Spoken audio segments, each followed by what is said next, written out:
ॐ नमः भगवते वासुदेवाय। श्रीमद् भगवद गीता सप्तम अध्याय विज्ञान योग। हरे कृष्ण। आज आमरा विज्ञान योगेर 4 नम्बर श्लोकटी शुनब। भूमिरापो अनल वायु खं मनो बुद्धिरेव च अहंकार इति यं मे भिन्ना प्रकृतिरष्टधा। अनुवाद। भूमि, जल, अग्नि, বায়ু, আকাশ, মন, বুদ্ধি ও অহংকার এই অষ্টবিধ উপাদানের দ্বারা আমার ভিন্ন প্রকৃতি তথা জড়া প্রকৃতি গঠিত হয়েছে। তাৎপর্য: ভগবান আমাদের বিজ্ঞান শেখাচ্ছেন। প্রথমে ভগবান আমাদের জড় বিজ্ঞান বোঝাচ্ছেন। আসলে বিজ্ঞান যোগে ভগবান নিজেকেই জানাচ্ছেন। কৃষ্ণ তার শক্তির সম্পূর্ণ ভাণ্ডার আমাদের সামনে উন্মুক্ত করে দিচ্ছেন। প্রথমে ভগবান কৃষ্ণ তার জাগতিক শক্তির কথা বলছেন। ভূমি, জল, অগ্নি, বায়ু, আকাশ, মন, বুদ্ধি ও অহংকার।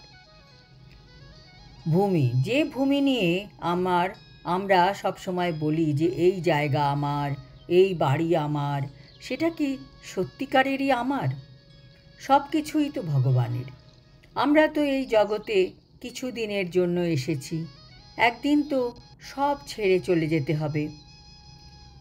কিন্তু ভগবান এই যে জড় শক্তি সৃষ্টি করেছেন তা আমাদের ব্যবহার করার জন্যই করেছেন। শুধু আমাদের তাকে ভুলে থাকলে চলবে না। সেই রকমই জল, অগ্নি, বায়ু, আকাশ সবই ভগবানের জড়া শক্তি। এমনকি আমাদের মনও ভগবানের, বুদ্ধিও ভগবানের। আমাদের স্বরূপ কী এবং তার বিভিন্ন শক্তির তত্ত্ব আমরা এই ভগবত তত্ত্ব বিজ্ঞান থেকে জানতে পারব। এই যে ভৌতিক শক্তি, একে ভগবানের বিভিন্ন পুরুষাবতারের শক্তি বলা হয়।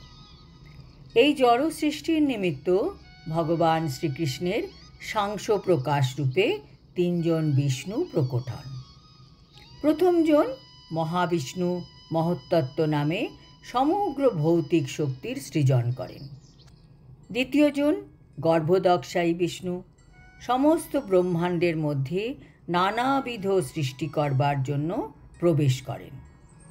তৃতীয়জন ক্ষীরোদক্ষায়ী বিষ্ণু পরমাত্মা রূপে সমস্ত বিশ্ব ব্রহ্মাণ্ডে পরিব্যাপ্ত হন। এমনকি তিনি পরমাণুর মধ্যেও বিরাজ করেন।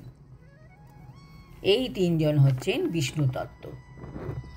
ভগবানের যে অনন্ত শক্তি আছে তার একটি সাময়িক প্রকাশ হচ্ছে এই জড়জগৎ। এই জড়জগতের সব কিছু পরিচালনা করছেন শ্রীকৃষ্ণের এই আংশিক প্রকাশ 3 বিষ্ণুর দ্বারা।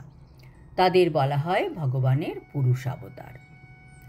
যারা মনে করে এই জড়জগৎটি জীবের ভোগের জন্য এবং জীবই হচ্ছে প্রকৃতির কারণ, নিয়ন্তা ও ভোক্তা, তারা সম্পূর্ণরূপে ভ্রান্ত। এই জড় সৃষ্টির যে সমস্ত উপাদান তা ভগবানেরই ভিন্না শক্তি। পরব্রহ্মে অভিব্যক্ত ব্রহ্মজ্যোতিও ভগবানেরই একটি চিন্ময় শক্তি। পরমাত্মার প্রকাশও ক্ষীরোদক্ষায়ী বিষ্ণুর অস্থায়ী সর্বব্যাপক রূপ। যথার্থ পরম তত্ত্ব হচ্ছেন পরমেশ্বর ভগবান শ্রীকৃষ্ণ। তিনি পূর্ণ শক্তিমান পুরুষ এবং তিনি বিভিন্ন অন্তরঙ্গা ও বহিরঙ্গা শক্তি সমন্বিত। মাটি, জল, অগ্নি, বায়ু, আকাশকে বলা হয় পঞ্চমহাভূত বা স্থূল সৃষ্টি। 5টি ইন্দ্রিয়ের বিষয়ও আছে। ভৌত জগতের শব্দ, স্পর্শ, রূপ, রস ও গন্ধ। জড় বিজ্ঞানে এই 10টি তত্ত্ব ছাড়া আর কিছুই নেই।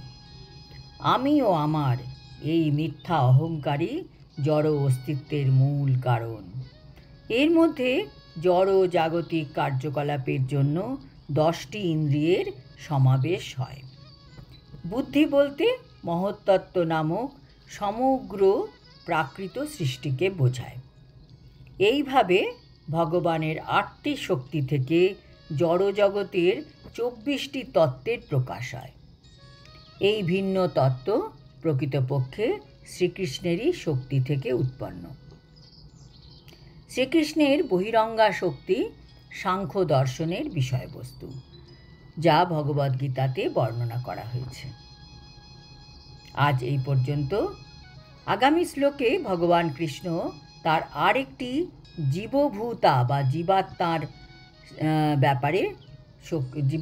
ব্যাপারে ভগবানের যে শক্তি তার আলোকপাত করবেন।